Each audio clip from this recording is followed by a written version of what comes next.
네, 오늘은 우리 마가복음 5장에 있는 우리 혈루증 여인이 고침을 받은 사건, 우리가 잘 아는 말씀이지만 우리 하나님의 말씀을 우리 함께 다시 한번 좀 나누어 보도록 하겠습니다.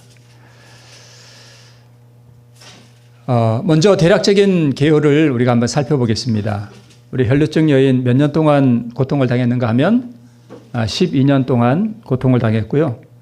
그 다음에 가진 재산이 있었는데 이 가진 재산을 다 의원에게 갖다 주었습니다. 근데 많은 의원에게 찾아갔고 자기의 재산을 다 갖다가 병원 치료비로 썼는데 의사들은 뭐라고 말했는가 하면 당신은 불치병입니다 라는 선고를 받았습니다. 절망 중에 이 여인이 예수라는 분에 대한 소문을 듣게 됩니다. 그분이 병자들을 고쳤다라고 하는 소문을 듣고 절망 중에 있는 이 여인에게 소망이 솟아났습니다. 그런데 예수님을 찾아가긴 갔는데 군중들이 너무 많아서 예수님을 만날 수가 없었습니다. 그래서 상황이 절박한 만큼 이 여인에게 절박한 마음이 일어났습니다. 상황이 절박해지면 절박한 마음이 생겨요. 만약 예수님 주위에 군중들이 없고 그냥 한산했다면 그렇게 일생에 집중되는 믿음을 가질 필요가 있었을까 싶습니다. 그래서 상황이 어려운 것이 도리어 이 여인으로 하여금 믿음을 갖게 했습니다. 그리고 이 여인은 예수님의 옷자락을 만지고 치유함을 얻었습니다. 이게 대략적인 사건의 개요입니다. 자, 12년 동안 혈루병으로 고통을 당했습니다. 먼저 12년, 성경에서 12라고 하는 이 숫자는 완전함을 상징하고요. 전체를 상징해요. 그래서 이 여인이 12년 동안 혈루병을 앓았지만 사실은 이게 우리에게 적용할 때는 일생의 전체, 한 평생 동안 어떤 것으로 인해 고통을 당하고 있는 것으로 우리에게 적용할 수 있습니다. 여기서 말하는 이 혈루증이라고 하는 것은 우리에게 적용할 때는 죄, 그리고 우리의 마음속에서 끊임없이 일어나는 죄된 본성, 혹은 어떤 사람에게는 죄를 짓고 난 다음에 일어나는 죄책감이라고 할 수 있습니다. 어떤 사람들은 이 죄책감 때문에 상당히 고통당하는 사람들이 있어요. 이 죄책감 때문에 잘 얼굴을 들지 못하고 하나님 앞에도 나가기가 참 민망스럽고 두려워지는 그러한 감정을 가지고 살아가면서 고통당하는 사람들이 의외로 꽤 많습니다. 그리고 고통을 당했습니다.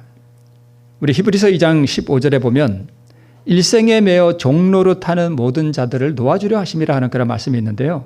여기 일생이 12년을 상징하고 여기에 종노릇 한다는 것이 바로 죄에 매여서 고통을 당하는 것을 의미합니다. 자, 이 혈루병을 12해 동안 앓던 이 여인을 우리에게 적용해 보자면 우리가 죄에서 벗어나기 위해서 노력하고 또 노력하지만 우리의 생애가 죄에 늘 끌려다니는 생애. 예를 들어서 나는 교회를 다니긴 하는데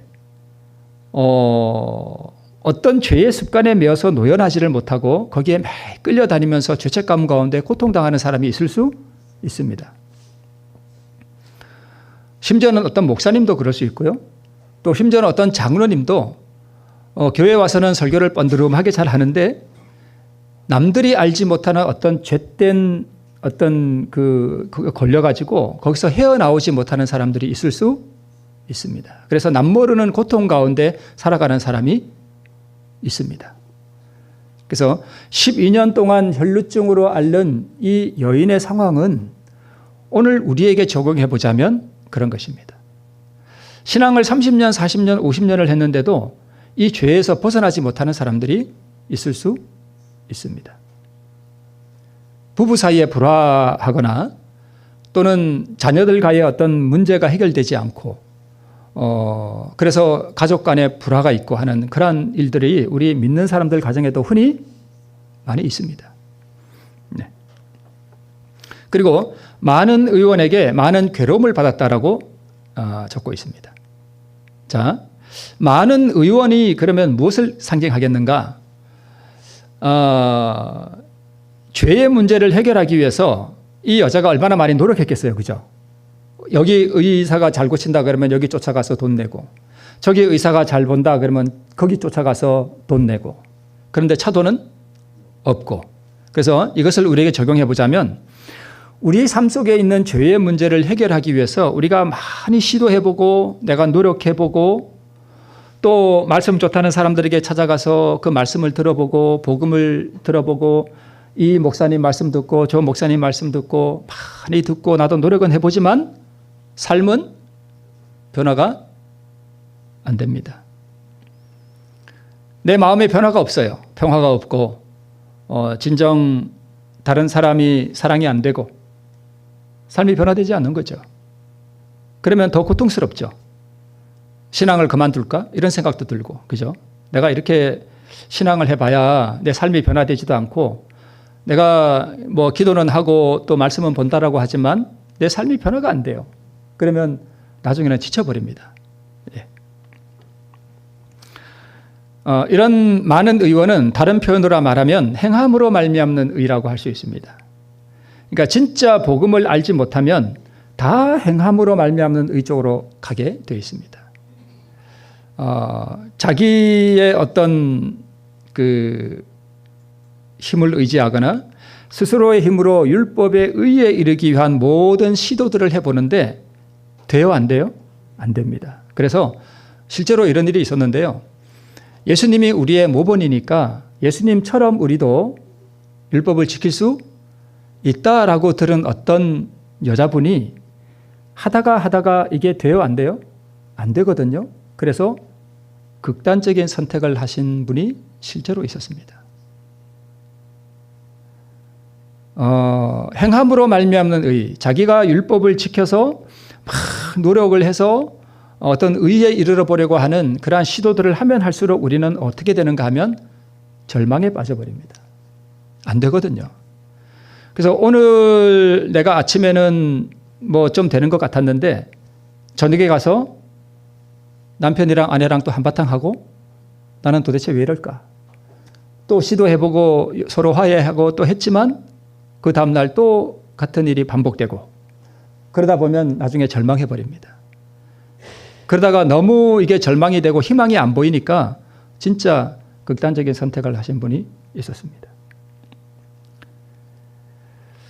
자, 그리고 있던 것도 다 뭐 했대요? 다 허비했습니다. 이 여자에게 있어서 있던 것이 무엇이에요? 재산이죠. 근데 우리에게는 뭐라고 적용할 수 있는가 하면 내 스스로의 힘으로 의를 얻고자 한 모든 노력들과 희망을 말해요. 근데 하다 보니까 안 되고 자꾸 안 되다 보면 나중에는 뭐가 사라지는가 하면 희망이 사라져 버려요. 그래서 신앙 자체에 회의를 가지게 됩니다. 내가 이렇게 예수를 믿는다고 하지만 내게 무슨 변화도 없고, 예. 그래서 때로 많은 율법주의적인 그러한 시도들과 실패와 절망들은 시선을 구주께로 이끄는 역할을 하기도 합니다. 이 스스로의 힘으로 율법에 의해 이르려고 하는 그러한 시도들, 좀 내가 성품이 변화되어 보려고 하는 그러한 시도들이 이 율법주의적으로 그런 시도들을 하는 분이 있어서 때로는 실패하고 때로는 절망을 하기도 하는데 이게 참 희한한 게 이런 절망을 하는 사람들이 오히려 이게 되는구나 안 되는구나 라고 생각을 바로 이렇게 탁 잡게 되면 거기서 벗어나서 누구를 붙잡으려고 하는가 하면 예수님의 공로와 그분의 의를 붙잡으려고 하는 그런 역할을 하기도 해요. 네, 그래서 자유주의적인 신앙을 하는 분들이 있어요. 뭐 우리는 어차피 율법을 지킬 수 없어. 그래서 내가 그냥 뭐 안식일도 안 지키고 그냥 나가서 뭐 이렇게 막 살아도 우리가 은혜로 구원받는 거지 그렇게 뭐 율법을 지켜야 되나? 이렇게 생각하는 분들은 더 안 좋은 상황이에요. 오히려 율법을 지키려고 노력하는 사람들이 자칫 극단적인 선택을 할 수도 있지만 이런 사람들이 해보니까 안 되거든요. 그러니까 이게 안 되는 거구나 하고 다른 방법을 찾을 수도 있다는 것을 지금 말하고 있습니다. 그래서 있던 것도 다 허비하였다는 것은 내 노력을 많이 해보긴 했지만 이제는 희망이 사라져버리고 도대체가 이 신앙을 왜 해야 되는지에 대한 것도 모르고, 그래서 때로 우리가 이 교회에 와서 식사 봉사도 하고 우리가 교회에 와서 이런저런 봉사도 하고 그렇지만 아무도 없는 내 혼자만의 집으로 돌아가서는 심령의 깊은 공허를 느끼고 하는 그 이유가 뭐냐 하면 그런 분이 있을 수 있거든요. 집에 가면 공허함을 느껴요. 도대체 내가 왜 신앙을 하지? 내가 오늘 왜 교회 갔다 왔지? 집에 가서 이게 채워지지 않는 심령의 그 갈증과 그 공허함 때문에 고민하는 분들이 있어요. 그게 자꾸 쌓이다 보면 이제는 신앙을 내가 왜 해야 되는지에 대한 그 희망도 다 잃어버리는 상태, 그런 것들이 바로 이 혈루증 앓던 여인이 있던 것도 다 허비하였다라고 하는 것에 우리가 적용해 볼 수 있습니다. 자, 여기 풍랑이 있는 갈릴리 바다가 있는데요. 예수님과 함께 배를 타고 가던 12제자가 풍랑을 만났습니다. 혈루증 앓던 여인이 예수님을 만나서 고친 것도 갈릴리 근방이었거든요. 그 지방에서 있었던 일입니다. 자, 이 풍랑이 일던 이 바다에서 제자들이 풍랑이 막 일어났습니다. 우리 전에도 말씀을 드렸지만 이 갈릴리 바다에 일어난 이 풍랑이 우리의 마음에서 일어나는 격정들과 또 우리 마음에서 일어나는 그런 죄된 본성들이 있잖아요. 막 투쟁해서 올라오는 그런 것들을 상징하거든요. 이 분개하고 질투하고 하는 참 이 죄된 본성들을 상징하기도 하고, 또 하나는 우리 인생의 이 고해 가운데 지나갈 때 우리 인생 가운데 일어나는 시련들을 상징하기도 해요. 그런데 이런 것들이 일어날 때 대부분이 어떻게 하는가 하면 예수님에게 도움을 호소하기보다는 자기가 배를 어떻게든 조정해가지고 해안가로 가보려고 하는 시도들을 한단 말이에요. 아니면 배에 들어온 물을 뭐해요? 퍼낸단 말입니다. 살려고 이렇게 물을 퍼내요. 물을 퍼내는 이 모든 노력들이 다 뭐냐 하면 바로 이 혈루증 앓던 여인이 자기의 모든 재산을 누구한테 갖다 주는 거예요? 의원에게 갖다 주고 자기 병을 고쳐보려고 하는 모든 시도들이 다 이런 거예요. 물을 퍼내고 배를 갖다가 제어해 보려고 하는 모든 시도들을 해보니까 됩니까? 안 됩니까? 안 돼요. 네. 그런 것들을 상징하죠. 그래서 우리 시대서방에 이렇게 기록하고 있습니다. 우리는 얼마나 흔히 저자들이 겪은 경험을 겪는가. 시험의 태풍이 점점 거세어지고 번갯불이 무섭게 번쩍거리며 파도가 우리를 덮칠 때 우리는 우리를 도우실 수 있는 예수가 계심을 뭐하고요? 잊어버리고 홀로 폭풍과 싸운다. 우리의 뭐가 사라지고요? 희망이 사라지고. 그러니까 이 혈루증 앓던 여인이 있던 것도 다 허비하였다라는 것은 이렇게 홀로 죄와 싸우다가 우리의 뭐가 사라지는 거예요? 희망이 사라지는 것에 비유할 수 있습니다. 허비하잖아요. 멸망 직전에 빠질 때까지 우리는 뭘 의뢰해요? 자신의 힘을 의뢰합니다. 자, 그때야 우리는 예수를 기억한대요. 그러니까 이런 희망이 사라지고 멸망 직전에 빠질 때까지 가는 그 경험이 때로는 우리를 뭐를 기억하게 하는 방편이 될 수 있는가 하면 예수님을 기억할 수 있는 방편이 될 수도 있어요. 네. 자, 시험의 태풍. 자, 혈루증 앓던 여인, 아니면 38년 동안 베데스다 연못가에서 이 중풍병을 앓고 있던 38년 된 중풍병자가 베데스다 연못가에서 고침을 받으려고 했던 그 모든 것들, 또는 우리 마음속에 있는 죄와 이 자아들을 상징하는 것이죠. 네. 제자들이 스스로의 힘으로 폭풍과 싸우려는 의지가 남아있는 한 배에 들어온 물을 스스로의 힘으로 퍼내려는 시도를 그치고 물 바가지를 버릴 때야 비로소 예수님을 우리가 부르게 됩니다. 자, 이 그림은 예수님이라고 볼 수도 있는데 사실 이 배에 지금 홀로 있는 사람을 우리라고 만약에 우리 생각해 봅시다. 이 시험의 거센 폭풍이 우리에게 다가올 때 우리가 이것을 이길 수가 없습니다. 많은 시도들을 해보고 배에 물을 퍼내려고 해보고 또 어떻게든 신앙을 유지하려고 하는 그러한 시도들을 많이 해보지만 내 마음속에 평화가 없습니다. 다른 사람이 정말 사랑스러워지지도 않고 용서가 되지도 않고 홀로 이 폭풍과 싸우면서 평화 없이 살아가는 우리의 모습을 적절히 묘사하는 것일 수도 있습니다. 스스로의 힘으로 무엇을 할 수 있고 내 능력으로 무엇을 할 수 있다고 생각하는 동안에는 구원을 얻을 수가 없습니다. 예수님의 생애를 모본으로 보는 사람의 위험이 바로 이런 것입니다. 우리가 믿음으로 예수님을 우리의 구주로 받아들이고 우리가 구원을 얻는 데 있어서 가장 중요한 첫 걸음이 뭐냐 하면 내 스스로 아무것도 할 수 없다라고 하는 사실을 우리가 깊이 인식하는 게 그게 첫 걸음입니다. 그래야 우리는 예수님을 의지하게 돼요. 자, 여기 베데스다 연못가에 38년 된 병자가 이렇게 누워 있고 그리고 한 사람은 지금 어디에 들어가고 있죠? 물에 뛰어 들어가고 있습니다. 그러니까 이 베데스다 연못가에는 가끔 물이 이렇게 동하는데 이제 물이 이렇게 동할 때 제일 먼저 들어가는 사람은 병이 낫는다는 그러한 헛된 미신이 있었어요. 그래서 물이 동할 때 저 사람이 가장 먼저 들어가고 있습니다. 제가 다른 데서도 이런 말씀을 한번 드린 적이 있는데요. 예수님이 그냥 오셔서 이 베데스다 연못가에 그냥 병자들을 향해서 외치기를 너희들 다 병에서 놓여서 일어나거라 그러면 한꺼번에 다 일어날 거 아니에요. 그죠? 그럼 얼마나 좋겠어요.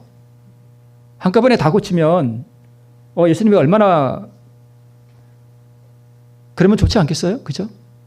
그런데 예수님은 저런 사람은 다 놔두고 이 38년 된 중풍병자에게 가서 고쳤단 말이에요.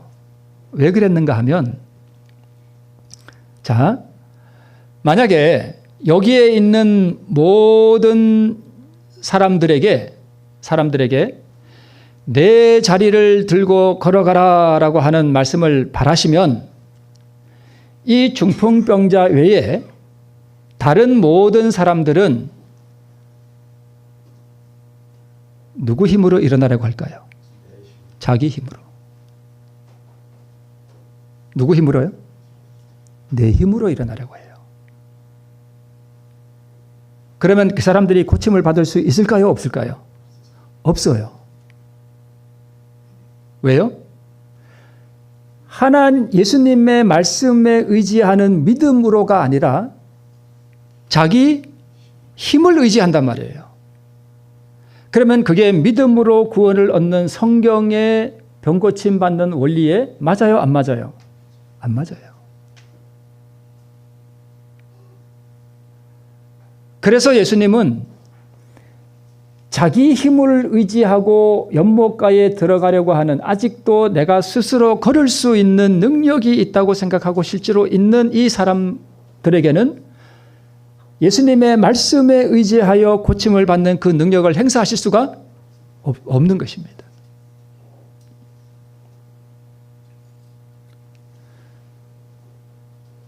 지금 여기 연못가에 들어가고 있는 저 사람은 바로 율법주의자를 말하는 거예요. 행함의 의를 추구하는 사람이에요. 자기 스스로의 힘으로 뭔가 병고침을 얻어보려고 하는, 즉 죄에서 승리를 얻어보려고 하는 사람을 대표한다고 볼 수 있습니다. 누가 그림을 참 잘 그려놨습니다. 제가 그림을 이렇게 가끔 사용하는데 어떤 그림은 정말 대단한 영적 안목을 가지고 그린 것 같아요. 저 사람 율법주의자, 바리새인들, 그죠? 네. 자, 그런데 자기 힘을 의지하죠, 그죠? 전부 다 여기 있는 병자들은 전부 다 자기 자리를 들고 일어나거라 하면 다 자기 힘을 의지할 사람들이에요. 그런데 여기 38년 된 병자는 자기 힘을 의지할 힘이 하나도 남아있지 않습니다. 혈루증 앓던 여인이 예수님에게 와서 믿음으로 그 옷자락을 만질 수 있었던 이유는 그에게 뭐가 남아있지 않았기 때문인가 하면 재산이 하나도 없었기 때문이에요. 그래서 때로 예수님은 우리가 상징적으로 우리의 재산이 하나도 다 남지 않고 없어질 때까지 기다리십니다. 그때에 가서야 우리는 자기 힘을 의지하지 않고 무엇을 의지할 수 있어요? 예수님의 말씀에 의지하여 믿음으로 일어날 수 있기 때문입니다. 그래서 이 베데스다 연못가에 38년 된 스스로의 힘으로 절대 일어날 수 없는 이 사람이야말로 믿음으로 말씀의 능력을 의지할 수 있고 말씀에 입각하여 행동할 수 있는 사람이에요. 그래서 이 사람을 예수님께서 고치신 것입니다. 예수님이 38년 된 중풍병자를 찾아가신 이유는 다른 사람들은 자기 힘이 남아있는 사람들이에요. 자기 힘을 의지할 수 있는 사람이지만 스스로 움직일 수 없는 사람, 가장 절망적인 사람, 이것이 이 사람에게는 구원받을 수 있는 정말 엄청난 큰 기회가 되었던 것입니다. 그래서 여러분, 우리가 지금 이렇게 교회를 다니지만 이게 죄와 투쟁해보지 않은 사람이 있어요. 그냥 아무 생각 없이 이렇게 교회는 다니면서 그냥 이렇게 다니는 사람이 있는데, 진짜 구원받는 사람들은 어떤 사람들인가 하면 이 죄의 문제를 해결해보기 위해서 투쟁해보고 씨름해본 사람들, 이런 사람들에게 뭔가 이런 기회가 와요. 그리고 자기가 죄와 싸워보고 안 되고 고민해보고 절망에 빠져본 사람들이 오히려 희망이 있는 거예요. 가장 교회는 다니지만 내가 왜 교회를 다니는지, 내가 죄와 씨름해보지도 않고 그냥 아무 생각 없이 교회들을 다니는 게 가장 안 좋은 현상입니다. 그래서 자기 힘과 능력으로 율법을 지킬 수 없다는 사실을 절감한 사람들을 상징해요. 누가요? 38년 된 중풍병자가. 그래서 믿음으로 말씀에 의지할 수 있는 오직 한 사람이 바로 중풍병자였기 때문에 바로 예수님께서 이 중풍병자를 찾아간 것입니다. 이 그림에는 여자가 참 이렇게 건강한 모습으로 보이지만 실제로는 이 여자가 상당히 연약한 모습이었습니다. 연약하고 겨우 옷자락을 만질 정도로 연약한 모습이었는데, 혈루증 앓던 이 여인에게 아직 남아있는 돈이 있었다면 이 여자는 예수님에게 오지 않습니다. 그래서 우리가 이 믿음으로 말미암는 의를 이해하려면 우리는 아무것도 할 수 없다라고 하는 사실을 절감해야 돼요. 그래야 예수님께 의지하게 됩니다. 자,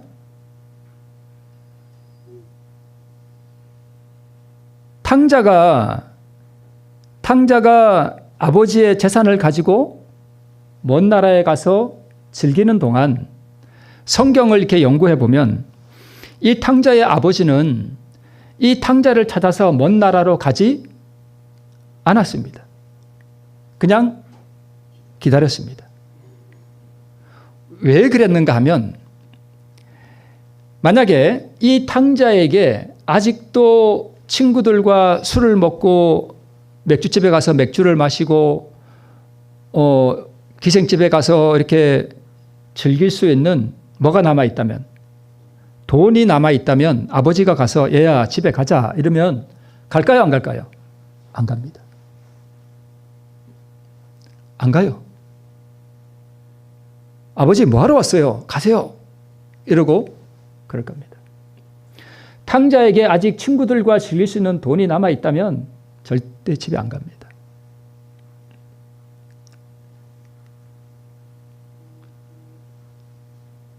아까 봤던 그림이죠. 다 같은 원리죠. 네. 그래서 우리가 가장 절망적인 상태는 구원을 얻기에 가장 좋은 상황이에요.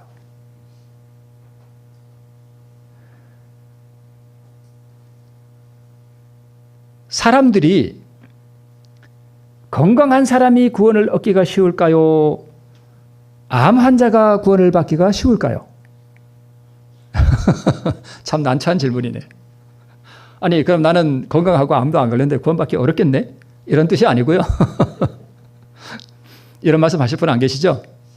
네. 나는 건강하고 나는 그러니 나는 구원받기 틀렸네. 이런 뜻이 아니라, 물론 건강한 사람도 구원받을 수 있습니다. 마음의 상태지 뭐 꼭 병이 걸려야 꼭 구원받는 건 아니지만, 그러나 암 환자가 어쩌면 구원을 더 갈망해요. 왜요?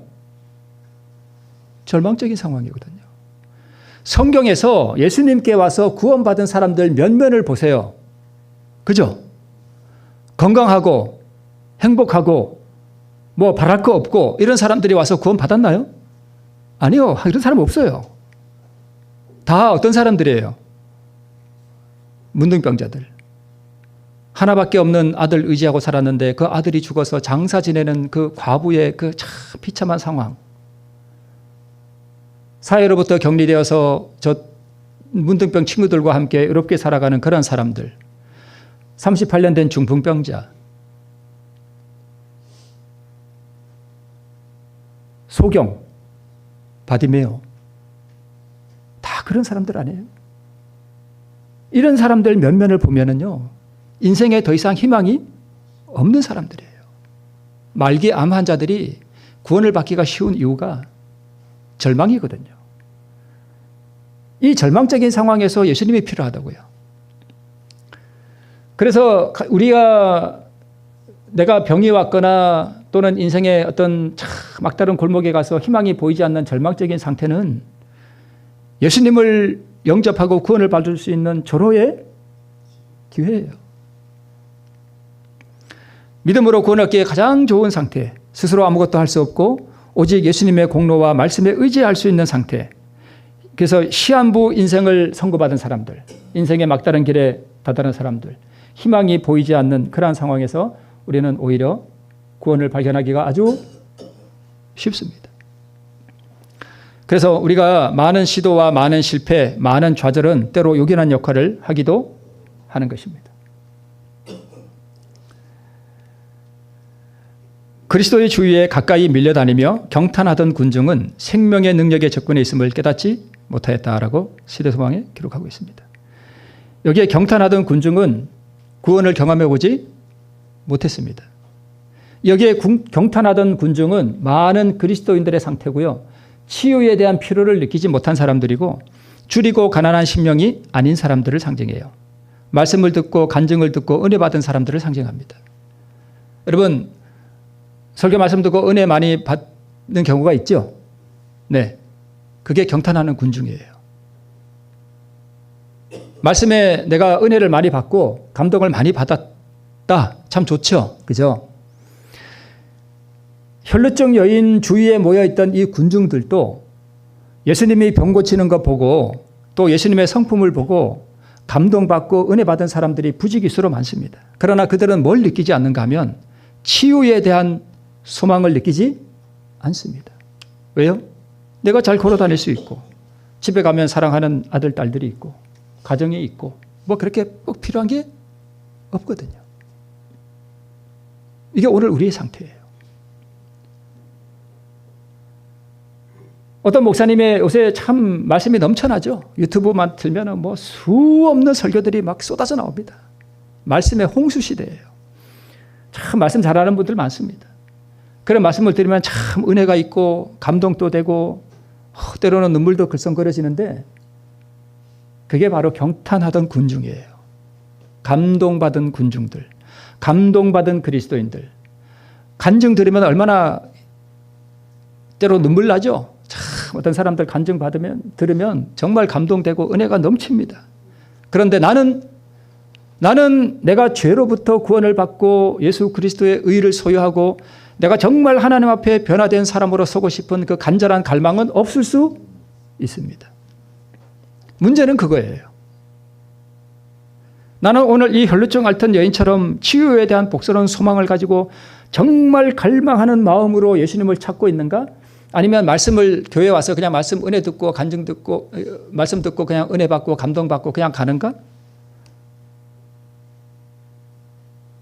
그 차이는 대단히 큰 거예요.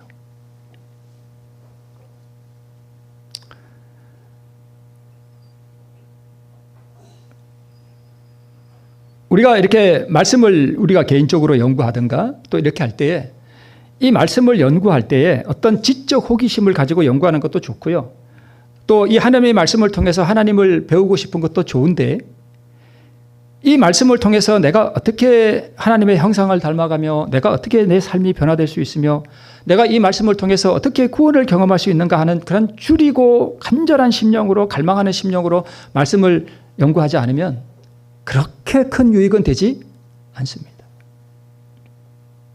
오늘날 많은 그리스도인들이 바로 이 교회에 와서 경탄하는 군중으로 와서 앉아있다가 그냥 나갑니다.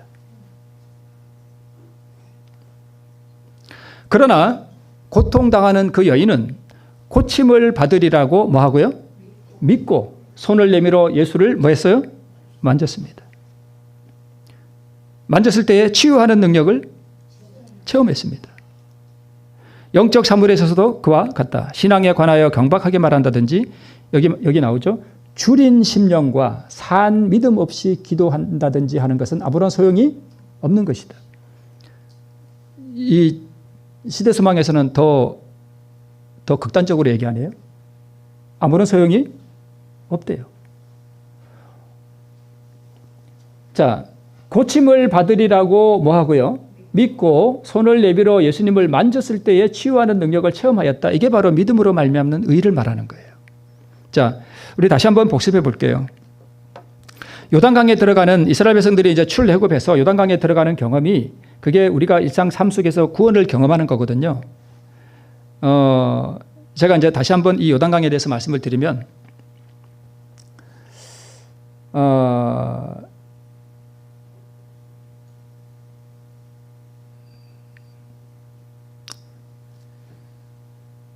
그 요단강에 들어가는 경험이나 베데스다에 38년 된 이 중풍병자나 여기 혈루증이 앓던 이 여인이나 다 동일한 원리에 의해서 구원받습니다. 저는 구원의 원리를 설명하는 것이지 다른 의도는 없습니다. 한번 들어보십시오. 자, 요단강에 들어갈 때 뭐가 제일 먼저 들어갔죠? 예, 발이 들어갔죠. 어느 분 말씀하셨어요? 물론 발이 제일 먼저 들어갔죠. 누가 대답하셨어요? 아, 우리 집사님 말씀하셨구나. 발이 들어간 건 맞지만 사실은 뭐가 제일 먼저 들어간 것인가 하면 법궤가 들어간 거예요. 그죠? 그러니까 뭐 같은 말이죠. 법궤를 맨 발이 들어갔으니까 법궤가 들어간 거죠. 네. 그러면 그 법궤가 뭐가 들어있죠? 십계명이 들어있죠. 그 십계명은 하라와 하지 말라로 되어 있습니다. 그러면 그 십계명을 요약하면 하나님을 사랑하고 내 이웃을 내 몸처럼 사랑하라는 것이죠. 그러면 요단강에 들어갈 때 뭐가 들어간 거냐 하면 말씀이 들어간 거죠. 그죠? 무슨 말씀이요? 하나님을 사랑하고 내 이웃을 네 몸처럼 사랑하라 하는 그 말씀이 들어가는 거예요. 그럼 우리 삶 속에 적용해 보면 이 요단강은 뭐냐 하면 가나안으로 들어가는 데 있어서 도움을 주는 거예요? 장애물이에요? 장애물이죠. 이 건너야 가나안 들어가는데 이 강이 있잖아요. 그러면 이 우리가 가나안에 들어가는 하늘에 들어가는 데 있어서 이 방해가 되는 이 요단강이 우리 안에 뭐예요? 죄잖아요, 죄. 자, 용서하지 못하고 사랑하지 못하는 그 정신이잖아요. 그게 요단강이란 말이에요. 그럼 요단강이 갈라져야 들어갈 거 아니에요? 건너갈 거 아니에요? 그죠? 그런데 하나님의 명령은 내 이웃이 사랑이 안 되는데 뭐 하라는 거예요? 들어가라는 거예요. 그러면 내 이웃이 사랑을 안 되지만 이 말씀에 정확하게 우리에게 적용해 보면 내 이웃이 미워서 사랑이 안 되는데 율법을 메고 요단강에 아직 갈라지지도 않았지만 들어가라는 것은 내 이웃이 사랑하는 마음이 아직 내게 없을지라도 그에게 나의 사랑을 뭐 해라? 나타내라는 거예요. 내되 어떻게 내라는 것인가 하면 고침을 받으리라고 뭐 하고요? 믿고. 내가 아직 사랑이 안 되는 그 사람에게 내가 사랑을 나타내면 하나님, 내가 아직 저 사람 사랑하는 마음이 없습니다. 그러나 제가 주님께서 명령하시고 요단강이 아직 갈라지지 않았지만 들어가라고 명령하셨으니 제가 뭐 하겠습니다? 들어가겠습니다. 그래서 제가 그에게 나의 믿음으로 내가 그에게 사랑을 나타내겠습니다. 주님께서 나를 고쳐주실 줄 믿습니다. 내 이웃을 사랑하지 못하는 내 마음을 고쳐주실 줄 주님 믿습니다. 제가 믿음으로 이 강을 뭐 하겠습니다? 들어가겠습니다. 그 가는 행위가 뭐예요? 손을 내밀어 예수를 만지는 거예요. 그래서 오늘 혈루증 앓던 여인이 믿음으로 예수님을 일생의 믿음으로 예수님을 다 붙잡았다는 뜻은 오늘 이렇게 내가 아직 고쳐지지 않았지만 내가 이렇게 믿음의 행위로서 이 순종을 나타내고 사랑을 나타내면 주님이 나의 마음을 주님께서 나의 마음에 평화를 주시고 내 이웃을 내 몸처럼 사랑할 수 있는 그 사랑, 그 의를 나에게 주실 줄 뭐 하고요? 믿고 하는 거예요. 그게 뭐라고요? 믿음이에요. 여기 믿고 했잖아요. 믿음이고. 또 다른 말로는요? 자아 포기. 또 다른 말로는요, 순종. 요단강이 아직 갈라지지 않았지만 들어가라는 이 명령에 이스라엘 백성들이 어떻게 했습니까? 순종했습니다. 그죠? 순종했습니다. 그래서 믿음, 자아 포기, 순종, 또 하나는 내가 들어갈 것인가 말 것인가를 내 안에서 뭐 해줘야 돼요? 결정해줘야 돼요. 그걸 선택이라고 한다겠죠. 그래서 믿음, 자아를 부인하는 것, 그 다음에 순종하는 것, 이 순종이 믿음의 행위예요. 이것은 공로가 없어요. 예수님의 그 완전한 순종과 그 공로를 붙잡기 위한 조건적인 순종이에요. 이게 성경에서 우리에게 순종하라, 순종하라, 순종하라고 말씀하시는 그 순종의 의미예요. 그래서 예수님이 우리에게 순종하라고 하는 것은 바로 이걸 말하는 거예요. 믿음으로 사랑을 나타내는 거예요. 아직 뭐가 없을지라도, 사랑이 없을지라도 순종하면 예수님의 의를 나에게 주신다는 거예요. 제가 오늘 또 반복하는 것 같은데 이게 그렇게 할 때에 무슨 능력을 체험한대요? 치유하는 능력을 체험한다는 것입니다. 이게 우리가 구원을 받는 원리예요. 성경이 다 이런 원리예요. 그래서 야고보서에 믿음이 뭐와 함께 행하고 그의 행함과 함께 한다 그랬잖아요. 그래서 행함이 없는 믿음은 뭐다? 죽은 것이다라고 하는 그 행함. 그게 이제 1차적으로는 이렇게 우리의 순종이고 두 번째로는 예수님이 우리에게 주신 그 순종이 나를 통하여 나타나는 그 순종도 물론 포함되는 것이죠. 네. 구원에 이르는 믿음은 진리를 단순히 지식적으로 인정하는 것이 아니다. 우리에게 유익을 주는 유일한 믿음은 곧 그리스도를 개인의 구주로 믿는 것, 곧 그리스도의 뭐를요? 공로를 우리들 자신을 위한 것으로 하는 믿음이다. 내가 믿음으로 요단강을 건너면 예수님이 이루신 그 완전한 공로, 그 순종, 그 의를 나에게 주실 것을 믿는 그 믿음. 네. 자, 이어서 많은 의원에게 많은 괴로움을 받았고 있던 것도 다 허비하였으되 아무 효험이 없고 도리어 더 중하여졌던 차이라고 말합니다. 자, 밑에 이제 탕자의 경험을 보면 위에도 혈루증과 앓던 여인이 재산을 다 뭐 했어요? 다 허비했죠. 탕자도요. 가지고 간 재산을 다 누가복음 15장에 보면 다 없이 한 후 이렇게 나옵니다. 후에 뭐가 들어요? 흉년이 들었죠. 이 여인은 다 허비하고 나서 뭘 받아요? 물론 그 의원에게 괴로움을 받았지만 다 허비하고 난 다음에 얼마나 절망이 왔겠어요. 더 큰 괴로움이죠. 나는 여기서 주려 죽는구나. 혈루증 여인은 더 중하여졌던 차에 다 같은 경험이에요.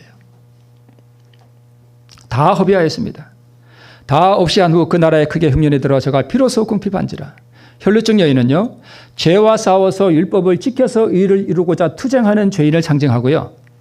탕자는요, 하나님을 알기는 알지만 죄에 탐닉하고 세속과 관능적 욕망에 사로잡힌 죄인을 상징해요. 혈루증 여인은 자기의 소망을 다 상실해버리는 것이고 탕자는 하나님의 그 은혜를 탕진해버리는 그러한 죄인을 상징합니다. 그래서 혈루증 여인은 율법주의자를 상징하고요. 탕자는 자유주의자를 상징합니다. 혈루증 여인은 스스로 죄와 싸워 이길 수 없다는 사실을 절망 중에 깨닫고 오직 믿음으로 그리스도의 의를 얻는다는 사실을 깨닫고 오직 그리스도의 공로에 의지하는 그 믿음을 혈루증 여인이 나타내고요. 탕자는 죄와 관능적인 욕망의 인생을 허비하고 늙고 병든 상태로 하나님을 찾는 죄인의 모습으로 용서하시는 구주의 자비하심에 의지하는 믿음을 상징해요. 우리에게는 이 두 개 다의 믿음이 사람들의 경험이 꼭 혈루증 여인만이 아니라 탕자의 경험도 있거든요. 그죠? 다양한 사람들이 다양한 환경에서 믿음으로 예수님을 의지하고 예수님을 붙잡는 경우가 있는 것입니다. 그래서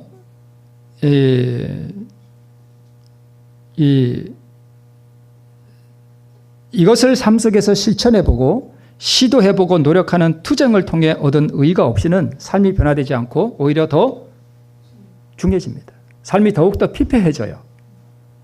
이것을 삶 속에서 자꾸 실천해보고 순정해보려고 시도하지 않으면 삶이 더 망가져 갑니다. 진짜 그래요. 점점 더 망가져 가요. 그래서 모래 위에 지은 집과 반석 위에 지은 집의 결론이 뭐라고요?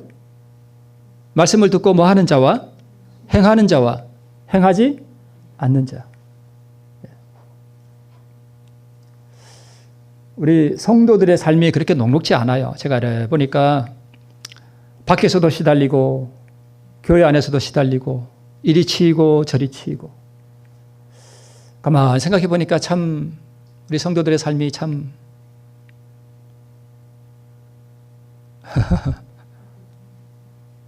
그래도 우리가 신앙을 한다고 성전을 찾는 우리 성도들의 모습을 보면 어떤 면에서 보면 참 대단하다는 생각이 듭니다.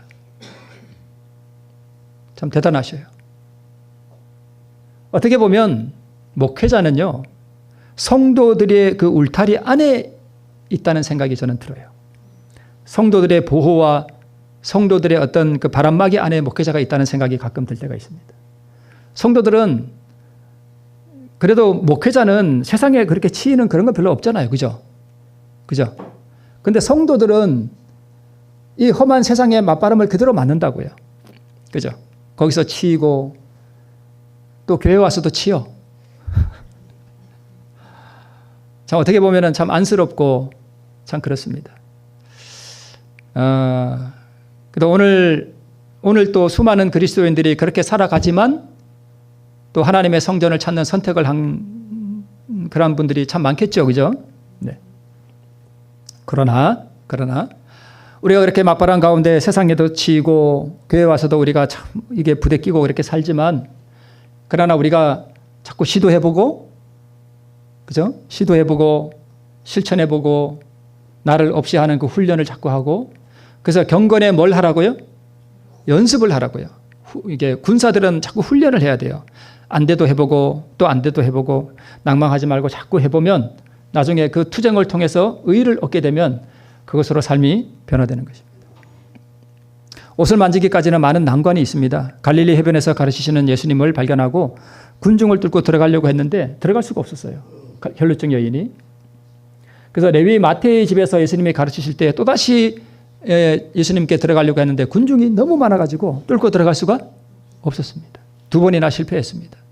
그래서 여러분 예수님을 이 믿음으로 말미암아 사실 여기서 예수님을 발견했다라고 하는 것은 이 진짜 복음을 알게 됐다는 거예요. 믿음으로 말미암는 이 의의를 알았다는 것에 적용해 볼 수 있습니다.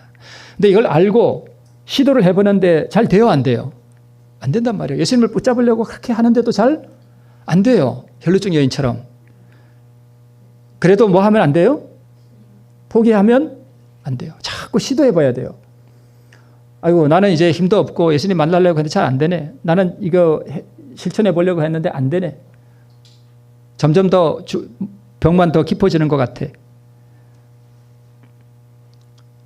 이 여인은 이 소망의 끈을 놓지 않았습니다. 그런데 그렇게 시도를 하면 누가 가까이 오실까요? 아, 예수님이 가까이 오셔요. 나 좀 뭐 해달라고? 만져달라고. 그렇게 실패하는 분들 여러분 낭망할 필요가 없는 것이 우리가 자꾸 절망하고 실패하고 시도해보고 실패할 때 누가 가까이 오시는가 하면 예수님이 가까이 오셔요. 네. 그리고 실제로 우리 시대소망에 보면 그리스도께서 그 여자가 자기 옷자락을 만질 수 있도록 일부러 가까이 가셨어요. 네. 그게 은혜 아니겠어요? 네. 필요를 느끼고 부르짖는 사람에게 우리 주님께서 가까이 하십니다. 그래서 가장 절망스러운 환경에 있을 때 우리 주님은 가장 가까이 계신다는 사실을 우리가 알 수 있습니다. 스스로 무엇인가를 할 수 있고 자신의 능력이나 자신이 의롭다고 생각하는 동안에는 혹은 다른 사람의 허물을 보고 비난하는 성질을 가질 때는 믿음을 가질 수가 없습니다. 여러분 혹시 다른 사람의 허물을 자꾸 바라보고 다른 사람의 어떤 부족한 면을 바라보고 자꾸 이렇게 거기를 바라보고 있으면 믿음이 다 사라져 버립니다. 진짜예요. 믿음이 다 사라져버려요. 전에 제가 알던 어떤 목사님이 어떤 교회에 말씀을 전하러 갔는데 이분이 진짜 제가 직접 들은 말이에요. 어떤 교회에 갔는데 어떤 열사님이 교회 목사님들 그렇게 비난하더래요. 안교 시간에 나와가지고 뭐 이것도 안 하고 저것도 못 하고 뭐 일을 이렇게 하고 좀 민망해서 못 앉아 있겠더래요. 근데 목사님이 이제 그날 안식일에 품성에 대해서 설교했대요. 품성. 예수님의 닮은 그 품성이 뭐냐. 근데 예배가 다 끝나고 이렇게 인사를 하는데 그 여자분이 나오지를 못하고 앉아 있더래요. 이렇게. 믿음이 다 사라져 버립니다. 그래서 바라봄으로 뭐 한다고요? 바라봄으로 변화돼요. 예수님의 아름다움을 자꾸 바라보면 믿음으로 예수님을 자꾸 닮아가게 되는데 자꾸 다른 사람의 허물을 바라보면 내 마음이 점점 악해져요. 악해져요. 믿음도 다 사라져버리고. 그래서 믿음은 자신이 아무것도 아니요 아무것도 할 수 없다는 것을 진실로 알 때 주시는 하나님의 선물입니다. 믿음은 내가 만들어내는 게 아니에요. 예수님이 우리에게 믿음을 선물로 주시는 거예요. 그래서 구주의 공로가 아니면 소망이 없다는 것을 아는 것입니다. 나는 아무것도 아니라 나는 죄인일 뿐이다. 이게 다른 사람의 허물을 자꾸 바라보면 나는 죄인이 아니고 누가 자꾸 죄인이 돼요. 상대방은 자꾸 죄인이 되고 나는 믿음으로 오직 예수님의 공로에 의지하여 내가 내 자신을 그분께 의탁할 때 내 심령에 평화와 의를 주실 것을 믿는 믿음으로 구주의 생애와 품성을 바라보고 연구하고 그 모본에 접근해 가려는 시도를 거듭하는 것이 바로 중풍병자와 바로 요단강의 경험임을 우리가 알 수 있습니다. 그 모본에 접근해 가려는 시도를 거듭하는 것. 혈루증 여인이 그랬잖아요. 예수님을 발견하고 자꾸 예수님을 만나려고 했는데 잘 돼요? 안 돼요? 안 돼요. 군중들 때문에 못 들어간단 말이에요. 근데 그 시도를 자꾸 했단 말이에요. 그죠? 오늘 안 되니까 그 다음에는 마태의 집에 가서 해보니까 또 안 돼. 그 다음에 또 다른 데서 군중의 가운데서 예수님을 만나려고 만지려고 다 만나려고 했는데 또 안 돼. 누가 가까이 오시는 거예요? 예수님이 가까이 오시는 거예요. 이것이 혈루증 여인이 예수님을 만나기 위해 시도하는 그 노력들을 의미해요. 많은 난관이 있고 어려움이 있으나 시도를 자꾸 뭐 해본 거예요? 거듭 해본 거예요. 실패해도 해보고 뭐 자 포기했는데 잘 안 돼. 누가 막 비난해. 실제로 그런 일이 있어요. 어떤 사람은요. 내가 이렇게 했더니 막 이렇게 예수님의 의를 경험했다 그러면 옆에 있는 사람이 질투해요. 제가 우리 교회 얘기는 아닌데 제가 진짜로 그런 얘기를 들은 경우가 있습니다. 거의 절망에 이를 때 예수님께서 가까이 이르시고 최후의 믿음으로 의를 붙들게 됩니다. 최후의 이 믿음, 순종하는 자기를 부인하고 예수님을 선택하기로 하는 이 의탁을 통해서 예수님의 의를 붙들게 되는 것입니다. 예수님의 옷자락은 예수님의 품성, 곧 의의 옷을 말하는 것이고요. 우리가 이렇게 할 때 예수님의 그 치유하는 능력은 우리가 어떻게 불러오냐 이거 염려할 필요 없이 그분이 자동으로 우리에게 주시는 것입니다. 네. 자, 오늘 혈루증 여인의 이 믿음 다시 한번 우리가 기억하시면서 나는 정말 혈루증 여인처럼 치유에 대한 그런 갈망을 가지고 있는가? 나는 생각 없이 교회를 다니는가? 한번 돌아볼 필요가 있고 만약 혈루증 여인처럼 그 소망에 대한 어떤 갈망이 있다면 나는 그것을 시도해 보는가? 라는 것을 우리가 돌아볼 필요가 있고 우리가 포기하지 않고 시도를 거듭할 때 우리가 치유하시는 그 능력을 체험할 수 있다는 사실을 우리를 기억하시고 우리 삶 속에서 이 능력의 의의를 날마다 체험함으로 예수님을 닮아가는 우리 모두가 되시길 바라면서 말씀을 마치겠습니다.